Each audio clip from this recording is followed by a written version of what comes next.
PM Modi 14 फरवरी की रात को अमेरिका में राष्ट्रपति ट्रंप से मिलने वाले हैं। पीएम मोदी और ट्रंप की मुलाकात पर पूरी दुनिया की निगाहें। पीएम मोदी की यात्रा को अमेरिका इतनी इंपॉर्टेंस दे रहा है, यह आज आपको बताऊंगा। अमेरिका के वॉशिंगटन डीसी में पीएम मोदी के रुकने की व्यवस्था जहां की गई, वो बेहद शानदार और ऐतिहासिक जगह है। पीएम मोदी वॉशिंगटन डीसी के ब्लेयर हाउस में रुकने जा रहे हैं, जो अमेरिकी राष्ट्रपति का गेस्ट हाउस है। यानी president guest house, Blair house America के राजनीतिक, कूटनीतिक और सांस्कृतिक इतिहास का एक अहम हिस्सा है। ब्लेयर हाउस एरिया के मामले में व्हाइट हाउस से भी बड़ा है और व्हाइट हाउस के बिल्कुल सामने है। सबसे खास बात यही है कि ब्लेयर हाउस और व्हाइट हाउस एकदम आसपास है। आप तस्वीरें देखिए, ब्लेयर हाउस से व्हाइट हाउस पहुंचने में 2 मिनट लगते हैं। अमेरिका के नवनिर्वाचित राष्ट्रपति व्हाइट हाउस में शिफ्ट होने से पहले ब्लेयर हाउस में ही रहते हैं। ब्लेयर हाउस में 119 कमरे हैं, कई कॉन्फ्रेंस रूम और सिटिंग रूम है।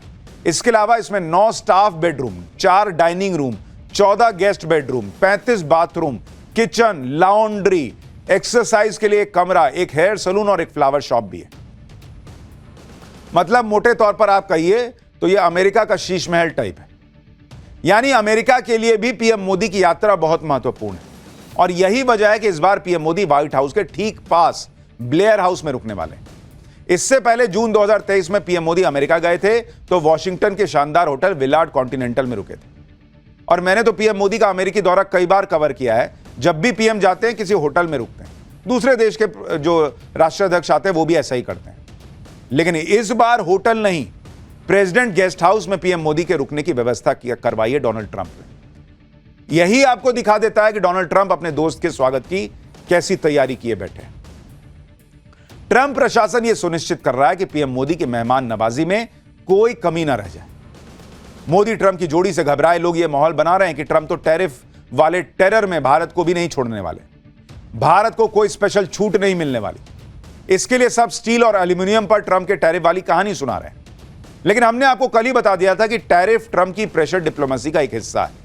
ट्रंप भारत के साथ टैरिफ वॉर शुरू करने की गलती नहीं करेंगे और जब ट्रंप और मोदी बातचीत के टेबल पर बैठेंगे तो इस मामले को सुलझा लिया जाएगा, क्योंकि मामला इतना बड़ा और पेचीदा है भी नहीं जितना इकोसिस्टम दिखाने की कोशिश कर रहा है। क्योंकि अमेरिका से जो सामान भारत इंपोर्ट होता है उसमें ज्यादा चीजों पर टैरिफ की दर ऑलरेडी कम है। अमेरिका से इंपोर्ट होने वाले यानी अमेरिका से भारत आने वाले जो टॉप 100 प्रोडक्ट्स हैं, जो सबसे ज्यादा भारत इंपोर्ट करता है, उन पर तो 5% से भी कम टैरिफ ऑलरेडी लग रहा है। तो डोनाल्ड ट्रंप किस बात का भिड़ेगा भारत से? इन प्रोडक्ट्स में क्रूड ऑयल है, एलएनजी है, कोल है, डायमंड है। यह सब कुल इंपोर्ट का 75% है। यानी अमेरिका से जो ज्यादातर चीजें आती हैं उनमें पहले से ही ड्यूटी कम है भारत में। इसलिए इस मुद्दे पर कोई टकराव होने का चांस ही नहीं है। दूसरी बात, डोनाल्ड ट्रंप टैरिफ लगाने वाली जो बात करते हैं उसमें 2-4 प्रोडक्ट्स ही हैं जिनमें भारत ज्यादा टैरिफ लगाता है। जैसे अमेरिका से आने वाली विस्की, इस पर भारत 150% टैरिफ लगा देता है। लेकिन अमेरिका भी अपने यहां आने वाले कुछ तंबाकू प्रोडक्ट पर 350% तक टैरिफ लगाता है।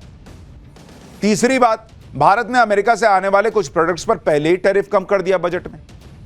Ethernet switches, motorcycle, ground installation for satellite, specific waste और स्क्रैप आइटम्स पर इसी बजट में ऑलरेडी मोदी सरकार टैरिफ कम कर दी। तो अमेरिका का तो ऑलरेडी फायदा होगा, तो किस मुंह से ट्रंप जो है वो बिकेगा। चौथी बात, भारत में जो औसत टैरिफ रेट है उसे भारत ने 11.65% से कम करके 10.66% कर दिया। तो भारत तो पहले ही इस पर काम कर रहा है कि अपना भी फायदा हो और दूसरे देश का भी नुकसान ना हो। पांचवी बात, अमेरिका से आने वाली कारें और मोटरसाइकिल पर पहले 100 से 125% टैरिफ लगता था। इसे भी कम कर दिया गया है। जैसे 1600 सीसी से ज्यादा पावर वाली बाइक भारत में नहीं बनती, तो उस पर टैरिफ रेट को 50% से कम करके ऑलरेडी 30% कर दिया गया।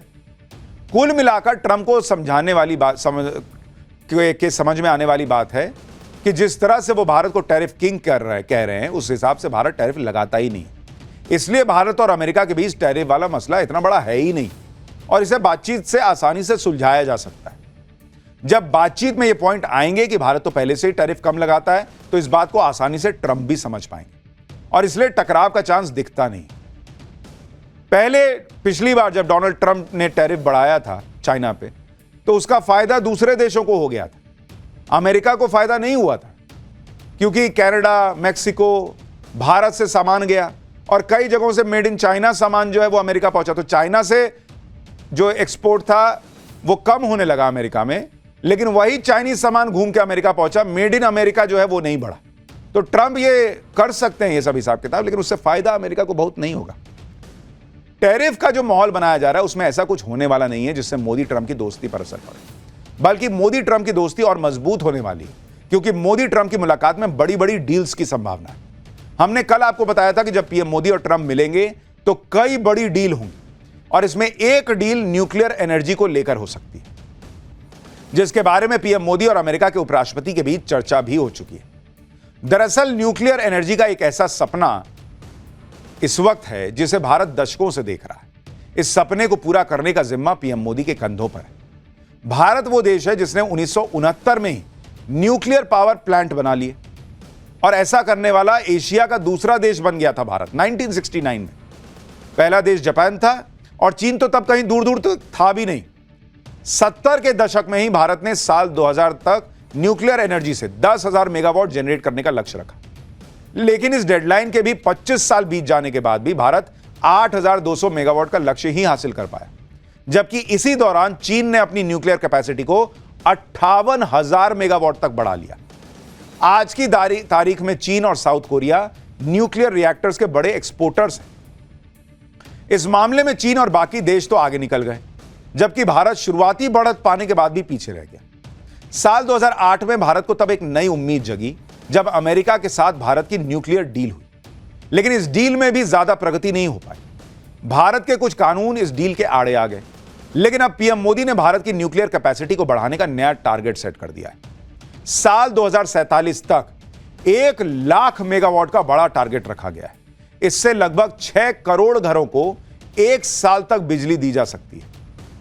अब आप सोचेंगे कि जब 55-50 साल में हम 10,000 मेगावाट का टारगेट पूरा नहीं कर पाए, तो 22 साल में 1 लाख मेगावाट का टारगेट कैसे पूरा कर लेंगे? दरअसल पीएम मोदी ने यह टारगेट हवा में सेट नहीं किया। वो अपनी सरकार के 10 साल में परमाणु ऊर्जा की क्षमता को दोगुना कर चुके हैं। 2014 में 4,780 मेगावाट से आज भारत 8,180 मेगावाट तक की क्षमता तक पहुंच गया है, और इसे 1 लाख मेगावाट तक ले जाने के लिए पीएम मोदी ने रोड मैप तैयार कर लिया है। और इसके लिए इस बजट में बड़ा फैसला हुआ। बजट में वित्त मंत्री ने एटॉमिक एनर्जी एक्ट और civil liability for nuclear damage act में संशोधन कर दिया। लायबिलिटी क्लॉज के तहत अगर कोई बड़ी दुर्घटना होती है तो कानून के तहत भारत में विदेशी कंपनियों पर भारी जुर्माने का प्रावधान है।